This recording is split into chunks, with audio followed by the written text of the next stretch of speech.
అగని ఎంత ఆవేదన జరిగిందో మీరు గుర్తుపెట్టుకోవాల్సిన అవసరం ఉంది. కడాన ఒక ఆడబిడ్డ సోదరి శీలాన్ని కాపాడడానికి అమర్నాథ్ గౌడ్ 10వ తరగతి అక్కను వేధిస్తా ఉంటే మా అక్కను వేధిస్తున్నారు ఏంటి అని అడిగి తల్లిదండ్రులకు రిపోర్ట్ చేశాడని దారుణంగా పెట్రోల్ పోసి నడి రోడ్లో చంపేశారు, కాల్చేశారు. కాల్చిన వాళ్ళు రోడ్డు మీద బ్రహ్మాండంగా తిరుగుతున్నారు. వీళ్ళు భయపడిపోయి బయట వచ్చే పరిస్థితి లేదు. అది ఈరోజు అక్కడ పరిస్థితి. ఇలాంటివన్నీ 1-2 సంఘటనలు కాదు. ఈ సంఘటనలన్నీ చూసిన తర్వాత నేను అడుగుతున్నా, ఈ రాష్ట్రంలో ఎవరికైనా రక్షణ ఉందా? రాష్ట్రంలో ఉండే ప్రతి ఒక్క వ్యక్తి కూడా ఆలోచించుకోవాల్సిన అవసరం ఉంది. ఈరోజు ఒకటే మీరు గుర్తుపెట్టుకోవాలి, కడాన మీరు నేనన్నీ వదిలేద్దాం.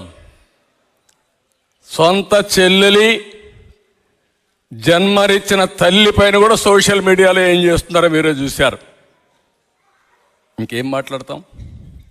ఆ అవమానానికి నేను కూడా గురయ్యా సాక్షాత్తు అసెంబ్లీలో. ఆ రోజు చెప్పా, మళ్ళీ ఇది అసెంబ్లీ కాదు, ఇది గౌరవ సభ. మళ్ళీ ఈ సభను గౌరవ సభ చేసిన తర్వాతనే అడుగు పెడతానని బయట వచ్చా.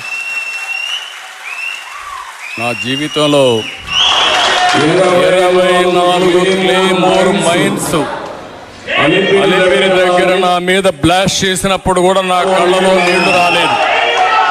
కానీ ఆ రోజు నన్ను అవమానం చేసిన దానికి నా కళ్ళల్లో కూడా నీళ్లు వచ్చాయి. నేను బాధపడ్డా. అది నా జీవితంలో మొట్టమొదటిసారిగా బాధపడిన సందర్భం ఏదైనా ఉంటే ప్రాణానికి బాధపడలేదు. కానీ ఈ దుర్మార్గులు చేసిన అవమానానికి నేను కూడా కళ్ళ నీళ్లు పెట్టుకున్నానంటే ఒక్కసారి 5 కోట్ల మంది ప్రజలు ఆలోచించుకోవాల్సిన అవసరం ఉంది. ఎవరికి తప్పలా.